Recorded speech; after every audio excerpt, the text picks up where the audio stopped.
slow down.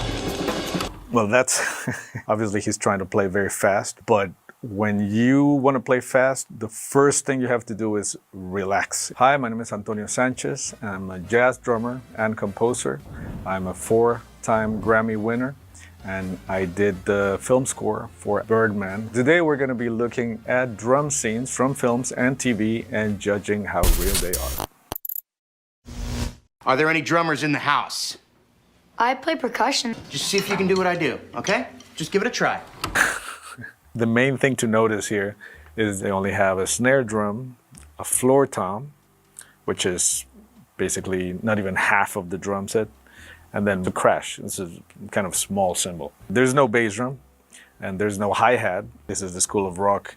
You need a bass drum. It's like the heartbeat of the whole thing. So those are really not at all the elements that you would need to do a good rock groove.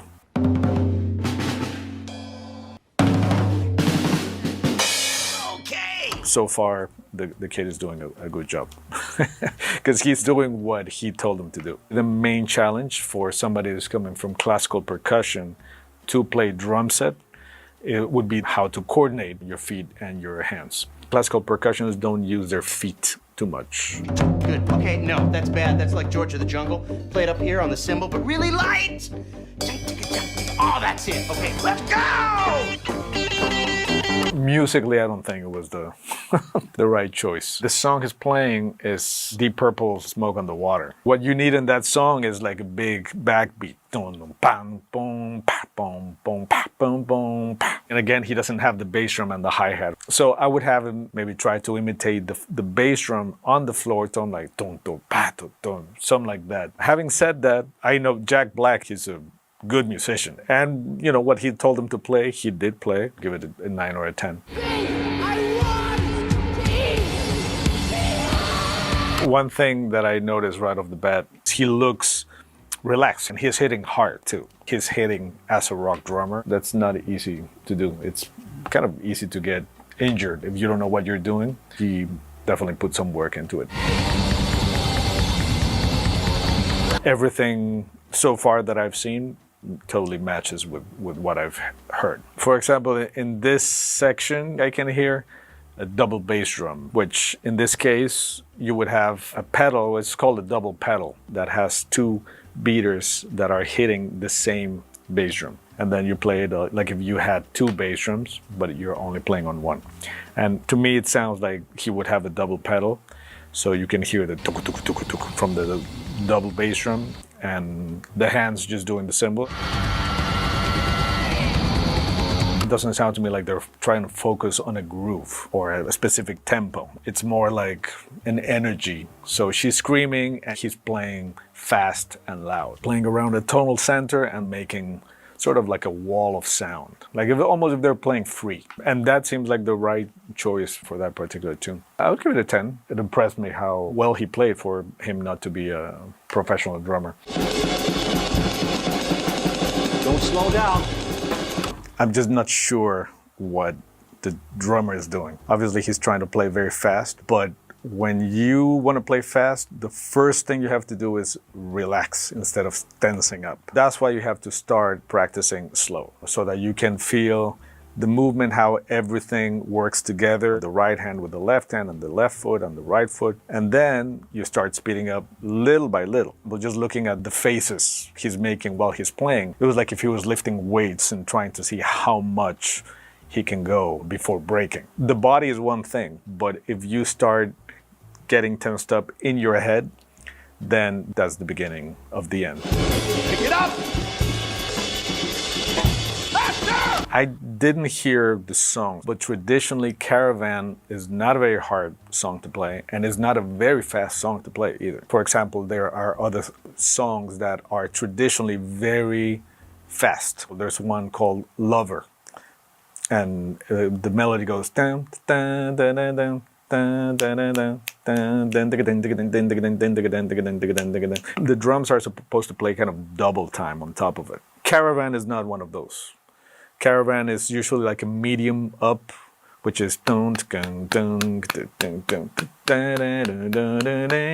although I didn't hear the arrangement. Maybe if they have an amazing arrangement that justifies the song being that fast, you can do it.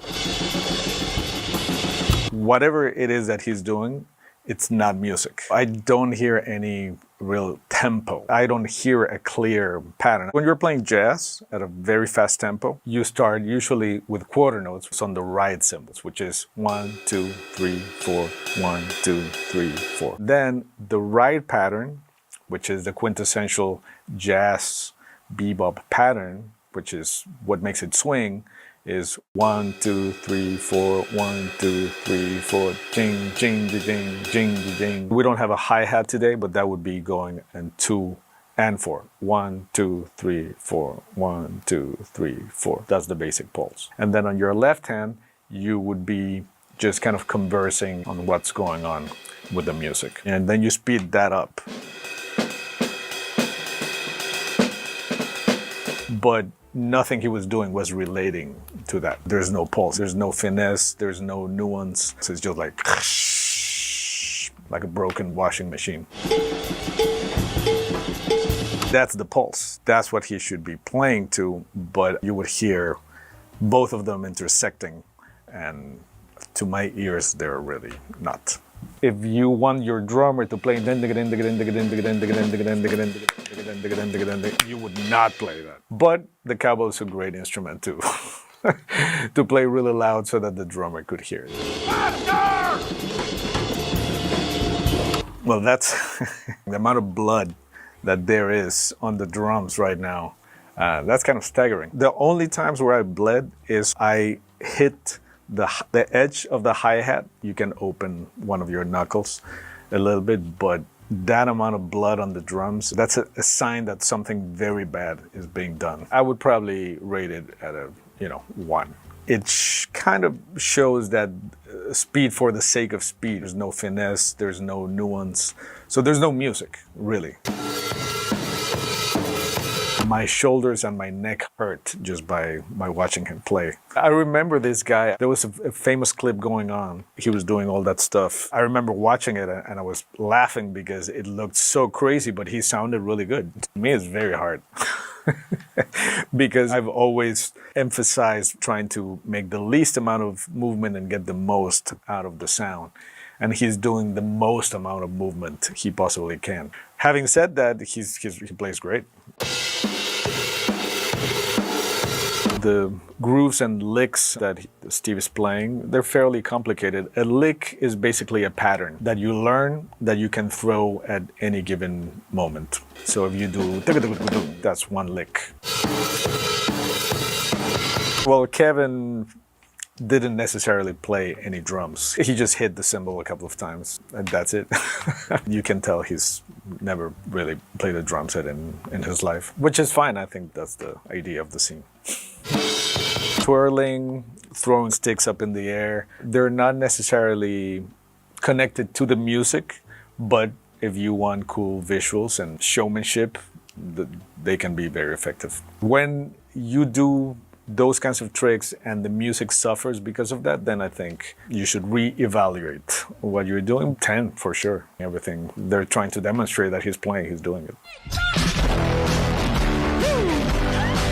It wasn't that bad. That's a very simple drum beat. When it comes to drumming styles, there's some that are inherently easier than others. Rock is usually where you start because it's one of the most simple ways to create already like a cool beat. If you're gonna do spats, that already sounds good. Anybody with decent hand-eye coordination could probably pull that off in a day or two. I'm a garbage truck. Is not totally lining up with what you're hearing. Movies, for some reason, they usually don't get the syncing with the image and the music really well done. Drums is very precise. With guitars or bass, you cannot really tell that much because there's not that clear attack as when you're trying to hit something. I mean, she's kind of doing it. The technique leaves a lot to be desired because she's grabbing the sticks so in the middle. You get no power from that because all the weight that you would be able to hit the drums with, it's not there. You need to find the place in the stick where it will bounce by itself the most. If you hold it really far back, it would just go like pa, pa, and just die out. And if you're holding really to the front of the stick would bounce and then kind of fall back. So you have to find the sweet spot. And usually the sweet spot is like 3/4 back into the stick. In that situation, the drums would sound really puny. You can totally look that relaxed and play a good rock beat. Drummers, it doesn't matter if they're jazz or rock, they should be relaxed. Usually rock drummers have a little bit more of an attitude, a lot more kind of big gestures. Even if they're doing something simple, like she's doing, instead of playing on the hi-hat, she's playing on the floor tom. So boom, blah, boom, which is like the White Stripes. That's what they would be known for, that kind of a beat. I would say probably a 7 or an 8. She didn't do such a bad job.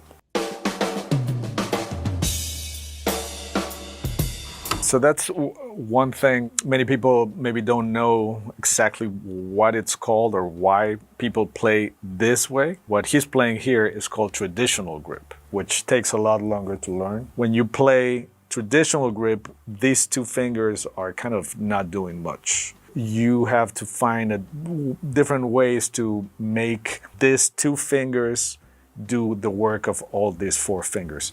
And then you're doing it with your weak hand, which is the left, in terms of like he's doing it or the way I do it. So then you have to work twice as hard to get some of the same finesse and speed. When you think wide on both hands just do exactly the same thing, that's called match grip. The traditional grip comes from the old marching bands. People would play this way so that there was an incline on the snare drum, and then it was very easy to play right here by your side while you were walking or marching. I think his playing showcases the fact that he's coming more from a jazz background. Usually people that play traditional grip come more from jazz.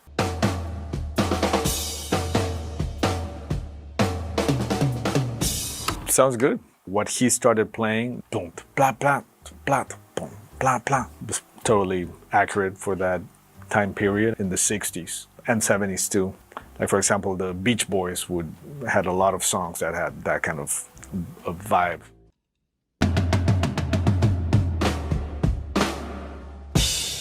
That would be very similar to the kit that Ringo Starr would play with the Beatles. It's a 4-piece kit, they call it. So yeah, it's accurate. He sounded good and it felt good. I think 10.